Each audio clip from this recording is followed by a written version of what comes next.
The game is over, and the Chiefs' kingdom has firmly planted its flag on top of football's highest summit. The Kansas City Chiefs are champions of Super Bowl 54. Hey everybody, and welcome into a Super Bowl victory edition of The Breakdown. I'm your host, Matt McMullen, and today we're talking about arguably the greatest night in the 60-year history of this franchise.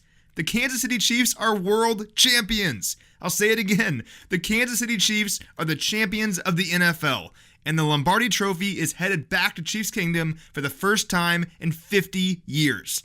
I think it's fair to say that we all knew we had a chance to be here when the season began, considering how close we were just a year ago. But to actually do it, to see Patrick Mahomes, Travis Kelce, Tyrann Mathieu, the Hunt family, and of course Coach Reid hoisting the Lombardi Trophy, well, there was nothing quite like it. Speaking of Coach Reid, here's a bit of what he had to say about the victory post-game. Yeah, listen, I'm happy for the Hunt family, most of all. I mean, they've been through a lot over the years, and for them to have this back in their hands, I think is tremendous. And then for the city of Kansas City, it's great. I mean, I joked the guys over here about there are going to be some burn-ins flying tonight, man. So I wish I was there to join them. It's and then for our team, I mean, I told them that I'd coach another 20 years if I could have that group right there, man. They're a beautiful bunch, resilient, tough-minded, dirty, tough-minded, as you saw tonight. So I'm so proud of them. Resilient. If there is one word to describe this playoff run, it is resilient. This team trailed by double digits in all three games this postseason. They trailed by 24 points to Houston, 10 points to Tennessee, and, with the world watching, 10 points to San Francisco with less than 9 minutes left. Despite all that, the Chiefs didn't just win all three games, they won each of them by double digits. And because of that, they're world champions. Alright, there's a lot to break down here, including some epic radio calls by the legend himself, Mitch Holthus, and interviews with some very happy members of the locker room. So let's pick things up from the very beginning. The Chiefs got off to a slow start out of the gate, going 3 and out on their first possession. The 49ers then strung some big plays together to move into the Chiefs' red zone, including a 32-yard rush by wide receiver Deebo Samuel that was nearly a touchdown before Tyrann Mathieu, the leader of this defense, came sprinting across the field to make a touchdown-saving tackle. That proved to be huge, as the defense held in the red zone and forced the 49ers to settle for a field goal. And considering how tight this game was late, that tackle absolutely played a difference in the end. Next, on the Chiefs' following drive, Patrick Mahomes led a 15-play, 75-yard drive, which included a 4th and short conversion near the goal line by Damian Williams before Patrick Mahomes scrambled to his right for a 1-yard score. They're going to run a sprint option action. Mahomes keeps it. He dives right side. Touchdown! Kansas City! Patrick Mahomes, a 1-yard touchdown run. His third rushing touchdown of his postseason career. Then, on the 49ers' ensuing drive, Chris Jones and Mike Pennell brought crazy pressure on 49ers quarterback Jimmy Garoppolo, forcing an errant throw that landed right into the arms of Bashaud Breeland. Now Garoppolo's in trouble. Fires it late, and the pass is intercepted on the far side. Picked off on the left sideline. Picked off. A big-time pick by Bashaud Breeland. His third big play of this half, and Chris Jones got the pressure. The Chiefs couldn't find the end zone following the takeaway, but they still cashed in as Harrison Butker connected on a 31-yard field goal. That put the Chiefs up 10-3, but the 49ers are NFC champions for a reason. They responded to Kansas City's 10 unanswered points with a game-tying touchdown, as Garoppolo hit fullback Kyle Juszczyk for a 15-yard score to knot things up.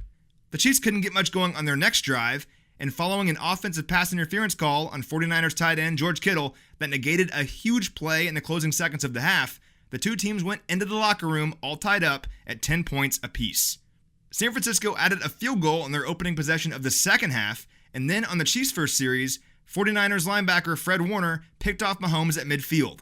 San Francisco turned that takeaway into a touchdown a while later as Raheem Mostert plunged ahead for a 1-yard score. Mahomes was then picked again on the Chiefs' next possession, this time by cornerback Travarius Moore. And really, this is where things began to turn. First though, consider the context of the situation. Things didn't look good.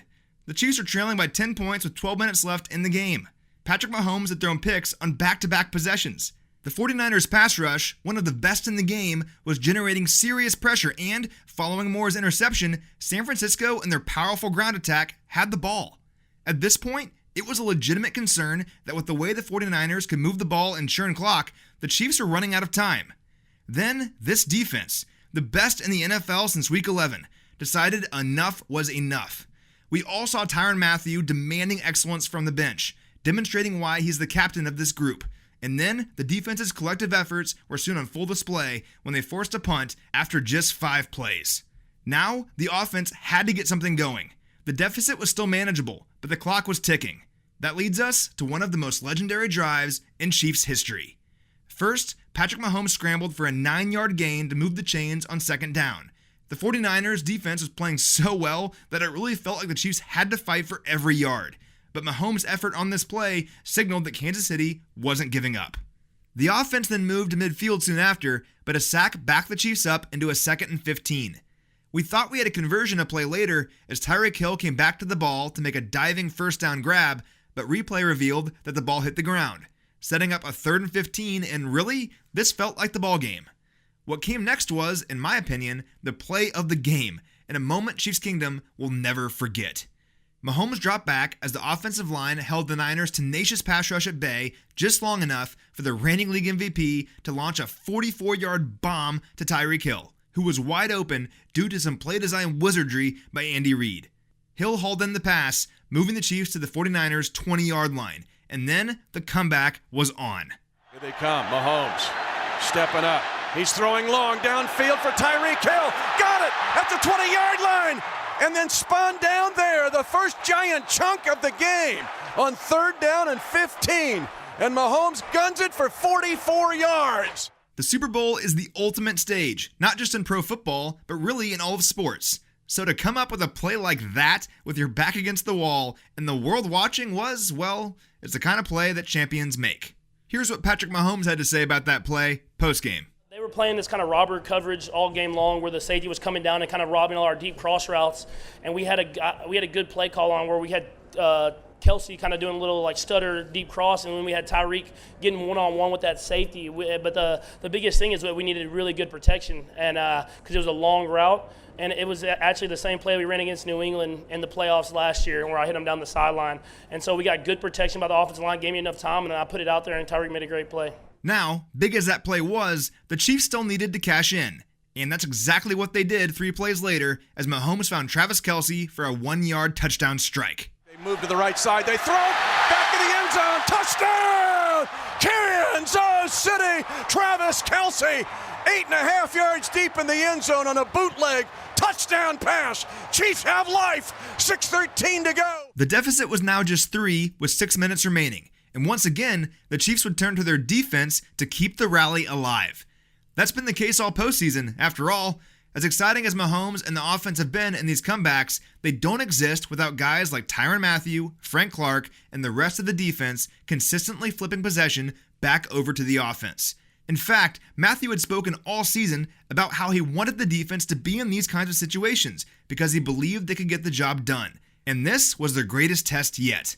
Well, they came through. After yielding a 5-yard rush on first down, Chris Jones batted down Jimmy Garoppolo's second down pass before Ben Neiman pressured Garoppolo on third down, forcing a bad throw and bringing about a punt. 3 receivers to the right side of Garoppolo. Takes the snap at the left shoulder pad.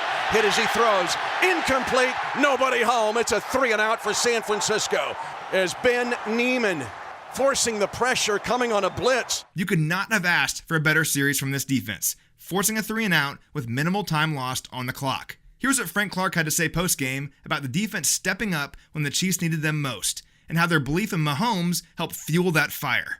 Man, fourth quarter, we called on the defense and we got the job done. You know, I believe that's been the 3rd consecutive week, you know, and where you call on the defense to, you know, bounce back. It looked rocky, man. It looked like Pat was having, a little rough one at first, but if you know Pat Mahomes, like I've been saying all year, man, I'll take that quarterback over any quarterback. QB1, man, it's nothing like him. So now, with the ball back in Mahomes' hands and momentum growing exponentially on their side, the offense had their chance to take the lead. They advanced to midfield with 3 quick passing plays, and then once again, this offense, whose big playability had been relatively contained for so much of the night, connected on another huge passing play for a second straight drive. Sammy Watkins was on the receiving end of this one, hauling in a 38-yard strike from Mahomes to move the Chiefs to the Niners' 10-yard line. They fake to Williams. They're going to throw it. Tyreek Ryan to right side. Caught Sammy Watkins over the shoulder and out of bounds and deep in San Francisco territory. It was Sammy Watkins free on the right side and a perfect over-the-shoulder throw of 38 yards by Patrick Mahomes to Watkins, burning Sherman and Ward. Then, facing a third down 3 plays later, Mahomes swung a pass to tailback Damian Williams, who just barely broke the plane before stepping out of bounds to give the Chiefs their first lead since midway through the second quarter. Williams, the running back to the left of Mahomes. Now they bring Tyreek Hill in motion with it. They fake to him. Throw right side. Caught by Williams at the right pylon. Touchdown! Kansas City! Andy Reid dials up a brilliant play. A fake to Tyreek Hill and then Damian Williams across the face of the defense. Kansas City regains the lead at 2:44 to go in Super Bowl 54. Huge play there in the biggest of moments by Williams, regaining the lead for Kansas City. Consider the situation there. If the Chiefs settle for a field goal and tie it, the Niners are getting the ball back with just over 2 minutes left, and all they need to win is 3 points. Williams ensured that wasn't the case, pushing Kansas City ahead and setting up the defense for a final stand. We already saw this defense step up huge on consecutive possessions, but a third straight stand was needed. The crowd was going crazy. The electricity was real. And despite a few big plays that moved the 49ers to midfield, this defense wasn't going to budge. It all came down to 4th and 10. And as Garoppolo scanned the field, desperate to extend the 49ers' drive, Frank Clark, the man the Chiefs brought in for moments just like this, would not be denied. He sacked Garoppolo to the cheers of tens of thousands of Chiefs fans that filled Hard Rock Stadium on Sunday, moving Kansas City to the brink of a title. Chiefs by 4.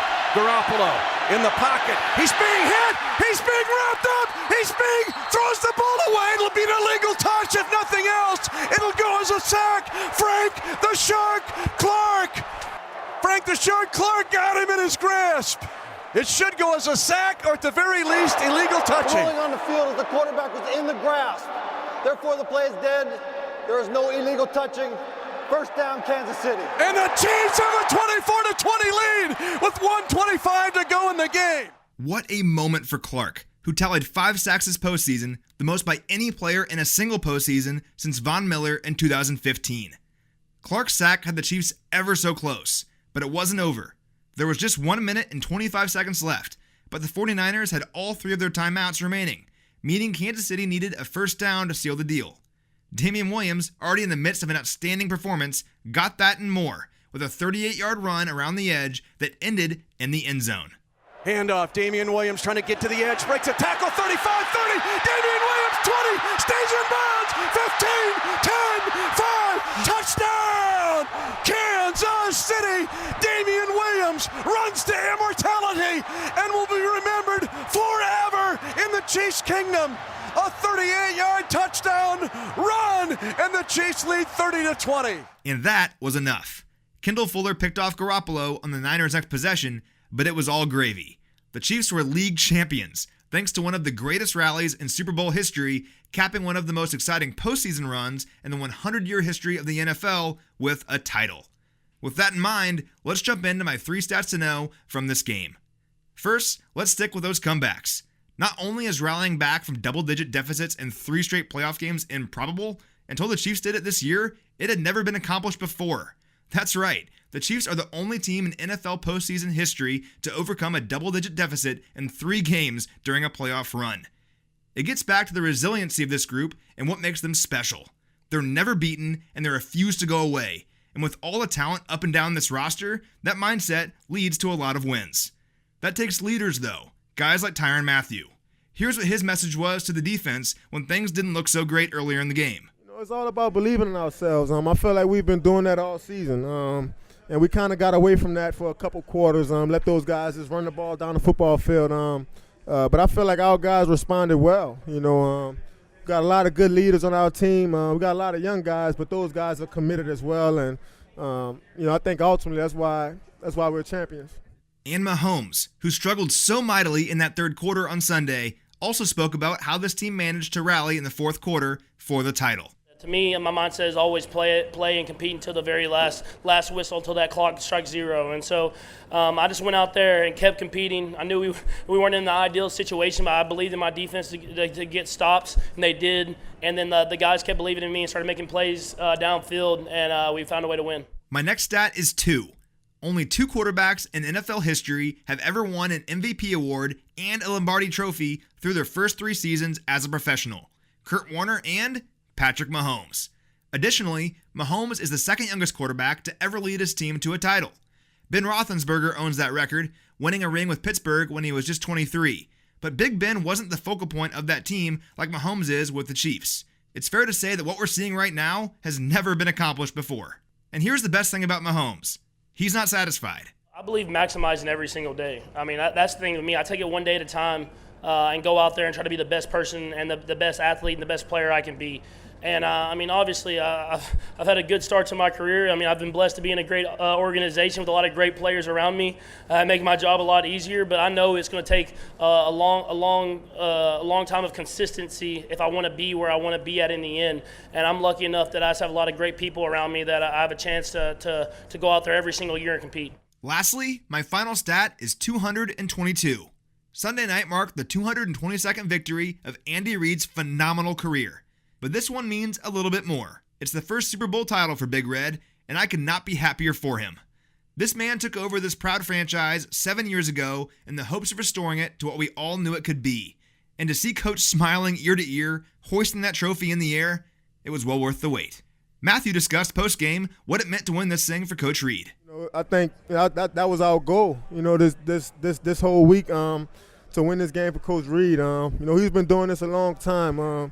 Obviously he's done a lot for a lot of the players in that locker room, a lot of the coaches in the locker room, a lot of coaches in the NFL in general. And it's been a long time coming for him. He's such a good man. He gives us that confidence. He lets us be ourselves. And he's created this culture there, man. It's all about family. It's all about team, and we could feel that. Coach Reid finally has that Super Bowl title, and I could honestly talk about this for hours on end. But let's wrap this thing up with some final thoughts. This is real, Chiefs Kingdom. You didn't wake up on Monday morning and realize it was all a perfect dream. You didn't get so close only to come up just short. The postseason heartbreak we've all experienced is a thing of the past. The Kansas City Chiefs are Super Bowl champions, and nobody can take that away from us. I am so proud of this team from the bottom of my heart. I grew up in Kansas City, living and dying with every Sunday. No matter the standings or the circumstances, I was with this team just as so many of you out there were too. We did it in anticipation of the night it would all pay off, the night when our faith would be rewarded with the kind of happiness that lasts a lifetime. I know how much this team means to me, and to all of you. It's so much more than just football. It's family. It's part of who we are. And Chiefs Kingdom, that time has finally come. So enjoy it. I truly believe we have several more of these on the horizon, but there will never be another one quite like this. And how lucky are we all get to be a part of it. Thank you so much for listening all season long, everybody. This podcast has been so much fun, and I cannot wait for next season already. In the meantime, I'll see you all at the parade. This is Matt McMullen, signing off.